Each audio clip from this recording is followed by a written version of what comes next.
Moin. Meine Kinder haben mich neulich gefragt, sag mal, Papa, warum machst du nicht eigentlich mal einen Film über die Dinge, die sich beim Tiwal-Segeln bewährt haben? Und ich muss ganz ehrlich sagen, das ist eine tolle Idee. Denn natürlich gibt es einige Dinge, die sich beim Tiwal-Segeln bewährt haben, aber die fliegen einem nicht einfach so zu, sondern die muss man sich mit Try and Error hart erkämpfen. Und ganz ehrlich, ich wäre damals froh gewesen, wenn es jemanden gegeben hätte, der mir gesagt hätte, hey Frank, warum machst du das eigentlich nicht so und so? Das ist doch viel einfacher. Also für all diejenigen von euch, die vielleicht schon eine Tiwal haben oder mit dem Gedanken spielen, sich dieses tolle kleine Boot zu kaufen, mache ich jetzt diesen Film mit meinen Top 8 Empfehlungen, ohne die ich also gar nicht mehr rausgehen würde.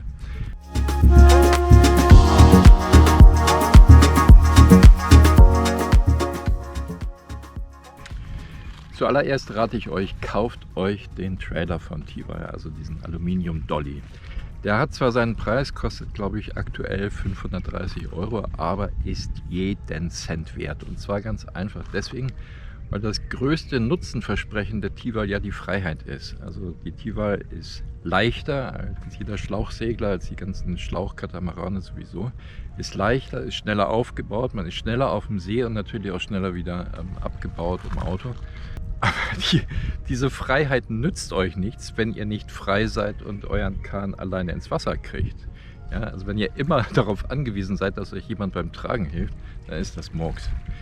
Und deshalb mit dem Tiwal Trailer oder dem Tiwal Dolly seid ihr einfach unabhängig. Da kriegt ihr das garantiert vom Auto alleine bis an die Uferlinie, bis ins Wasser rein. Könnt den Trailer ans Ufer stellen, an den Strand stellen, könnt segeln gehen, kommt nachher wieder, kriegt es alleine wieder auf den Trailer rauf, das Boot, und könnt es wieder zurückziehen. Der Trailer ist relativ leicht, weil er aus Aluminium gefertigt ist, und er ist genauso wie alles von Tiwal nach der Devise Dream Big, Pack Small, ist er zusammensteckbar und auseinandernehmbar, und wenn man ihn auseinandergenommen hat, dann passt er in einen kleinen Sack von, ich glaube, 1,25 Meter Länge und 25 cm Durchmesser. Und das Tollste ist, dass dieser Trailer eben durch das Aluminium so leicht ist, dass er von den Rädern im Wasser getragen werden kann. Das heißt, er schwimmt im Wasser wirklich, ja? Und das macht natürlich das Auf- und Abslippen wesentlich leichter. Klasse Sache, würde ich euch empfehlen. Das bringt euch in Sachen Freiheit einen richtigen Schritt nach vorne. Die zweite Empfehlung, die ich aussprechen möchte, betrifft die elektrische Pumpe.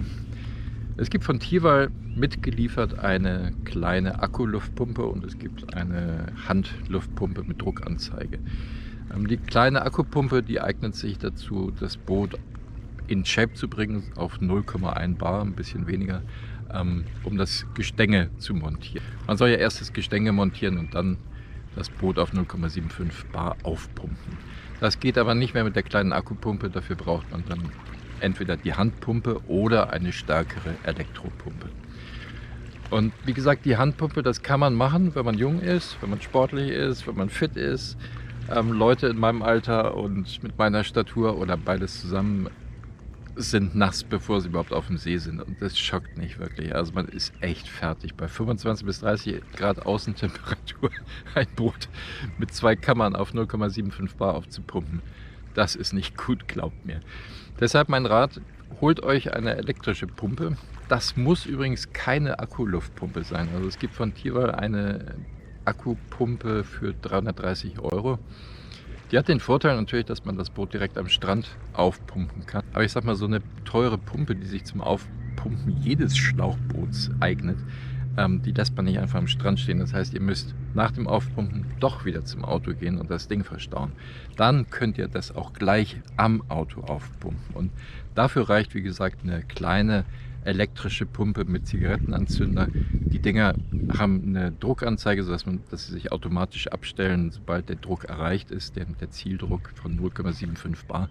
Und die gibt es im Handel schon für 80, 90 €. Also dafür muss man nicht 330 ausgeben. Das habe ich dummerweise am Anfang tatsächlich gemacht, aber das ist für einen Eimer. Könnt ihr euch sparen.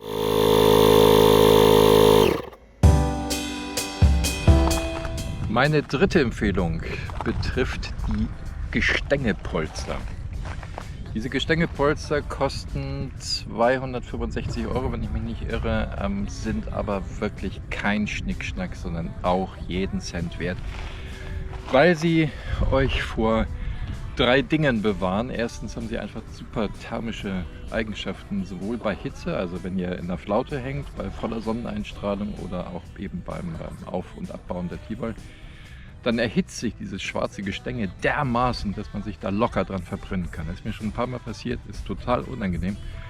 Das gleiche gilt natürlich auch für Kälte, also wenn ihr bei, ich sag mal so 15 bis 18 Grad noch unterwegs seid, dann können die Außengestänge sehr, sehr kalt werden. Und wenn man die ausreitet, dann sitzt man da mit dem blanken Hintern auf diesem kalten Metall. Das ist nicht angenehm. Mit dem Gestängepolster, das wird mit Klettverschlüssen einfach an die Außengestänge rangeklickt, ist man weich gepolstert und hat es im Grunde genommen weder zu heiß noch zu kalt. Das ist der thermische Aspekt. Der zweite Aspekt, der wirklich toll ist, klar, wie jedes Polster, wie der Name Polster schon sagt, man kann sich darauf auch wirklich ablegen. Also wenn ihr in der Flaute rumdümpelt, dann könnt ihr da richtig abchillen, könnt euer edles Haupt auf das Polster betten und die Füße hinten auf die andere Seite. Das habe ich schon oft gemacht, ist genial. Und der dritte Punkt, und der ist nicht zu unterschätzen, das ist einfach der Grip. Wenn ihr euch vorstellt, es kommt beim Kreuzen hart auf hart und ihr müsst euch wirklich am Außengestänge mal festhalten oder auch beim Ausreiten selber, dann ist es einfach sehr viel angenehmer, wenn man einen guten Halt hat.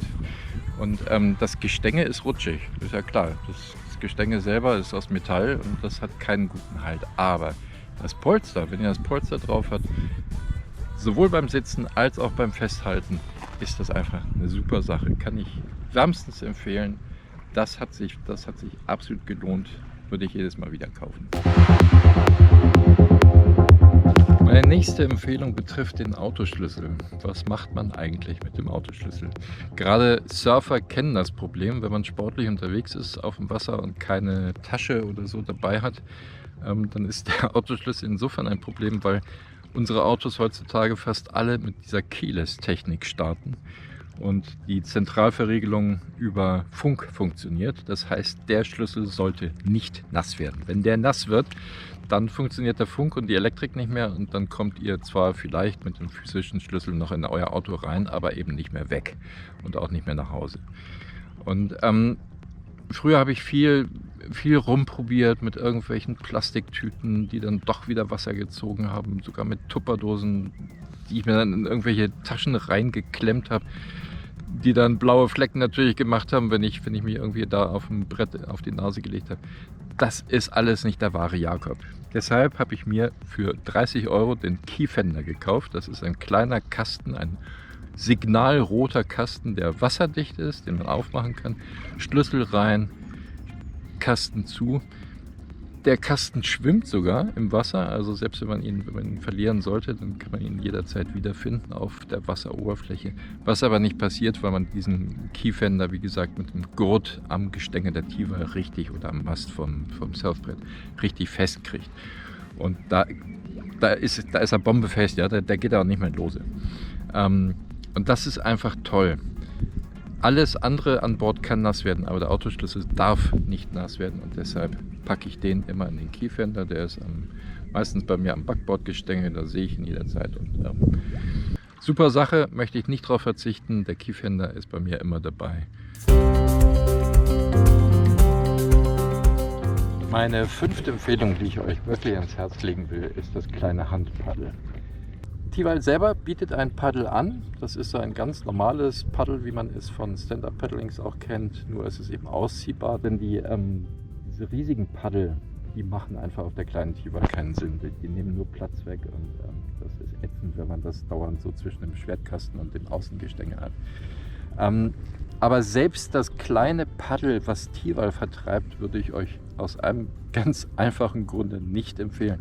Der Preis ist egal, das kostet um die 20 €, aber ihr habt dieses relativ weit ausladende Seitengestänge. Also ich sag mal, wenn ihr in der Mitte der Tiwal sitzt oder auch steht, ist egal, dann müsst ihr über das von der Mitte aus gerechnet 80 cm weit ausladende Seitengestänge hinweg rudern. Und das bedeutet, dass euer Einstechwinkel beim Paddeln einfach so flach wird, dass ihr einen enormen Kraftaufwand habt. Das ist total unsinnig. Deshalb habe ich mir dieses kleine Handpaddel besorgt, dieses orangefarbene Teil. Kostenpunkt etwa 10 Euro, kann man auch im Internet bestellen. Und das hat den riesen Vorteil, dass man damit wirklich zwischen Gestänge und Bootsrumpf kommt. Ja, also das heißt, man kann in diesem kleinen Zwischenraum kann man direkt am Bootsrumpf rudern, hat minimalen Kraftverlust, kann das locker, ich sag mal 20 Minuten machen und das reicht ja in der Regel schon. Meine 6. Empfehlung ist eine Bugleine. Gerade wenn ihr den Trailer im Wasser habt und ich sag mal unter dem Boot rauszieht, dann gibt es diesen einen kleinen Moment, wo man den Trailer an Land bringen muss und die T-Bar am besten dazu loslässt.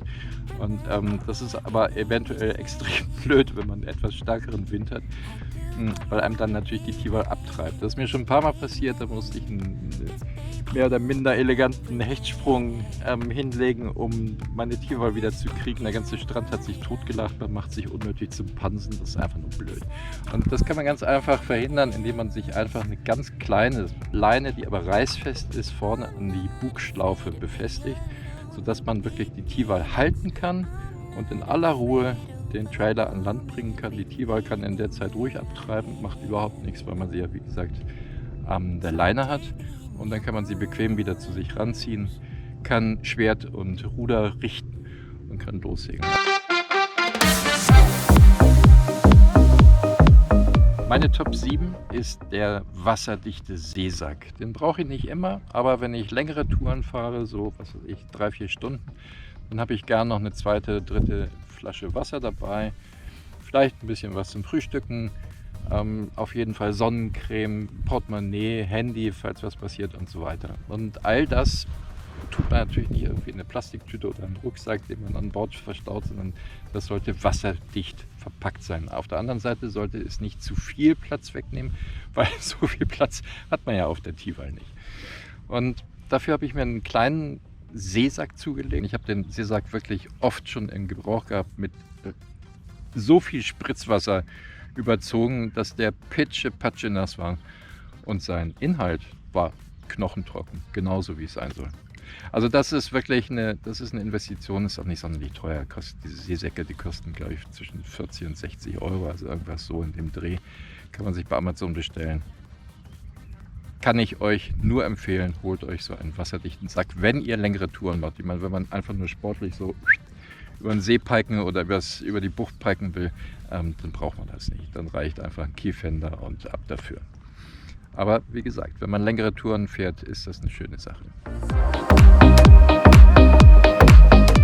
Last but not least möchte ich euch, so wie der Segler da gerade gewendet ist, den Windex empfehlen. Auf Jolen segelt man in der Regel mit Verklickern. Das geht bei der T-Bar nicht, weil man keine Wanten hat und man insofern nichts hat, wo man den Verklicker wirklich sinnvoll befestigen kann. Deshalb habe ich mir diesen kleinen Mast-Windex gekauft, den man einfach vorne an den Mast anklemmt. Das ist auch ganz toll, der zeigt mir ungefähr 80 cm über der Wasseroberfläche, also genau dort, wo mein Segelprofil entsteht, sich aufbaut. Genau dort zeigt er mir die Windrichtung an. Und das hat mir wirklich schon auf mancher Bergsee-Regatta den Hintern gerettet, weil ich einfach frühzeitig und viel eher als die meisten Konkurrenten, die eben keinen Windex haben oder nicht so auf ihren Verklicker geguckt haben, reagieren konnte. Ist eine super Sache, selbst in Küstengewässern kann man den super gut gebrauchen. So, T-Bar ist eingepackt. War schön das Segeln.